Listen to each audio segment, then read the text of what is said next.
Have you ever had a bully? Not even necessarily like in your school days, but fairly recently. This can include just pressing your buttons for no other reason than to just be a jerk. This question seems vague enough for everyone to answer with a resounding yes. I mean, I think we've all had someone in our lives we'd rather not be around because of these actions, but really think about it. As someone who was bullied quite a bit growing up, it can be akin to psychological torture and then lead to not wanting to be in school with friends and other things that are much, much worse than that, including depression and, simply put, the inability to relax even while at home. Now, we all know that the Emperor in Final Fantasy II is pretty evil. I mean, he comes from literal Hades and summons monsters to wreak havoc on the world. And along the way, kills many, many people. And also taunts the party every time they meet up, saying ultimately that you're just not strong enough. But there's one overlooked person in Final Fantasy II that, in my mind, makes the Emperor seem like just a small Pomeranian whose bark is far worse than its bite. And this one person is never talked about anywhere. At first, I really kind of laughed it off as this person just being a little jokester, and then it just kept getting worse and worse. However, justice is served in a very, very subtle yet tragic way that I kinda didn't expect, and no one else even noticed this person at all. Who is this person, and why do we care? Whether this is your first video with us or not, welcome to the Returner's Hideout, where we take deep dives into the Final Fantasy series each and every week. And if you're not a returner yet, that's alright. It's easy to become one, no application or fees required. For the uninitiated, Final Fantasy II starts off with the Emperor setting fire to and torturing the people of a town called Fynn. Most of the people escape to a town to the south called Altair and set up sort of a camp there where the rebels form a faction in order to take back what's rightfully theirs. It's a standard Final Fantasy setup. Our heroes get completely obliterated by some horsemen and wake up in Altair ready to join the rebellion to fight the Emperor and take back their home of Fynn. But even the princess, someone who's on their side, is like, dude, you're too weak, man, don't even bother yet. But if you are gonna stay in Altair and be around the rebels, here's a password to let people know you're with us. It's sort of like telling a kid that he or she has joined a secret club, but in reality it doesn't mean anything. Until, of course, that kid goes and buys weapons and magic spells, and then that kid has now become a potential safety hazard for everyone around. And that's exactly what the party does. The game really opens up at this point, and then slowly unfolds as the heroes become more powerful and more proficient at their weapon and magic skills. The party doesn't exactly level up in this game like in other Final Fantasy games. Click this card for more info on that. But there's one fellow that's floating around here that cuts you down at every twist and turn.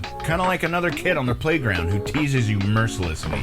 And it's this guy right here. He has no name in the game, so let's call him Richard. No, there's already a Rickard or Richard in the game, depending upon the version you're playing. And interestingly, Rickard has the same last name as Kain from Final Fantasy IV and Sid from Final Fantasy VII, which is potentially a video that I might or might not be working on, but moving on. So what is the male version of a Karen called? According to several places, it's Kevin.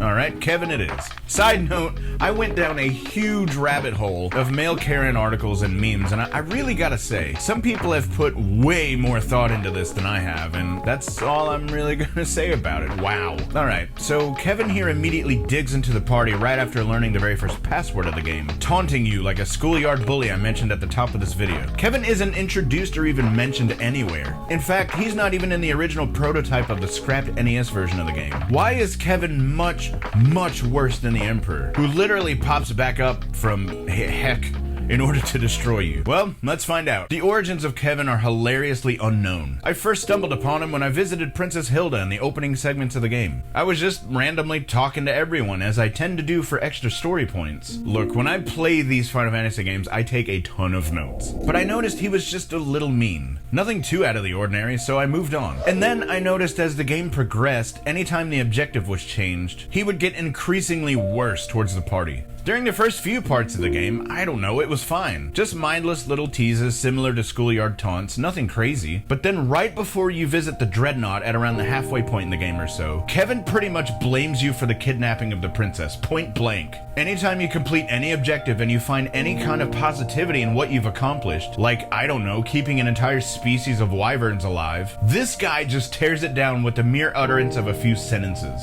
But then something happened. Something bad happened. And this bad thing that happened kind of made me feel bad for Kevin. At some point in your Final Fantasy II adventure, I won't say what due to spoilers and all that, the people of Altair get moved to the kingdom of Fynn, just to the north of Altair. While I was talking to Princess Hilda to learn new keywords and new objectives, I thought, well, I'll just find old Kevin and see how he'll tear me down this time. But I couldn't find him.